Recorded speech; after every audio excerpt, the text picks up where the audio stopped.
कैसा फैसला? तुम्हारी मोहब्बत में मैंने अपना सब कुछ छोड़ दिया, यहाँ तक कि मैंने अपने बच्चों की जुदाई भी कबूल कर ली। आज से तुम्हें फैसला करना होगा। मैं अपनी मोहब्बत में शिरकत बर्दाश्त नहीं करूंगी।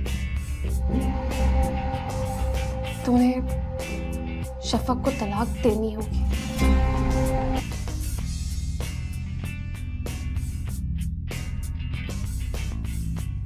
अब तुम्हें अपनी मोहब्बत का सबूत देना होगा।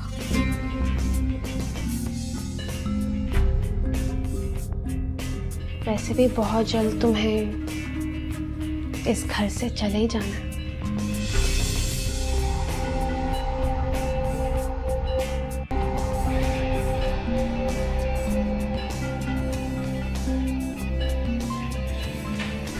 रहने दो शफक, मत थकाओ खुद को।